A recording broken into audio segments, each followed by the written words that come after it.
this man's got to be the biggest flop in history.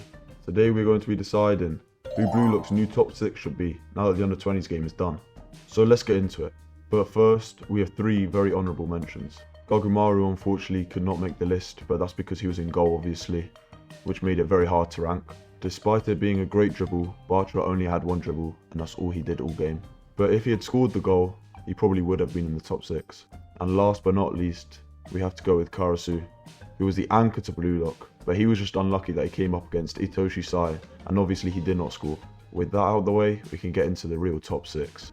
In at ranked number 6, we have Baru, or what he calls himself, the King. He played less than a half, but he still had a massive effect on the game. He made the game much more open, but he also scored a goal while holding back 2 players somehow. However, there are reasons why he didn't make it into the top 5. Firstly, he had very limited minutes, which did not help. But he also had 0 teamwork with the team, and if we're being completely honest, the goal was from point blank range, although it was still a good goal. In at number 5, we have Rio. He had the biggest effect out of all of the Blue Lock substitutes.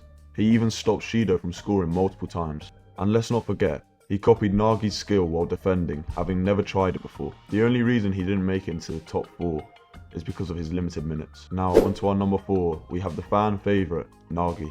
Nagi created quite a few chances, and he even had some very nice passes. However, the real reason he's in this rank is simply because of the goal he scored. In my opinion, it was by far the best goal in the whole game, especially from a technical point of view. And while there are good attempts out there, it's never been done before.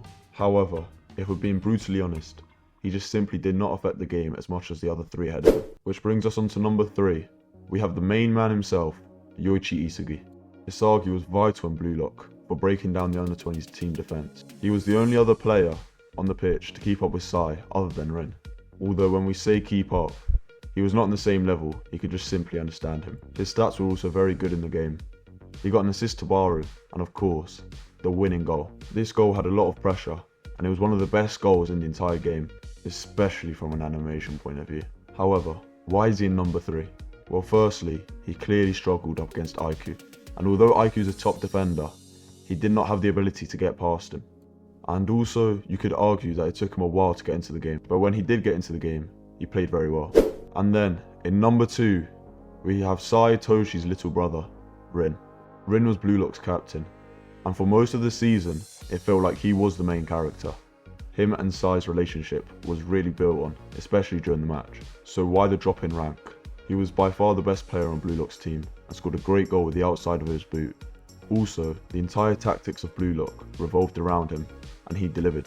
He was the only player in the entire match to get a tackle on his older brother, and this tackle set up Isagi's goal. He also went on some weird demon mode, but while doing this, he ran past the entire under-20s team, including IQ. However, technically speaking, he did miss a few shots. Also, the goal he scored I don't think was on the same standard as most of the others, but that's just my personal opinion. Finally, we have the person who should be ranked number 1 in Blue Lock from now on. He was also the only person to score 2 in the entire match, and this is Shido. He didn't just score 2 goals, but he did them both within 1 half, and both the volley and the bicycle kick were great goals. When he came on in the second half, he made a massive difference in the match. However, you could argue that all of his goals were just because he had Sai on the pitch. Please keep in mind that these are just my opinions, and comment any opinions you have that are different. And don't forget to like and subscribe as it helps the channel grow a lot.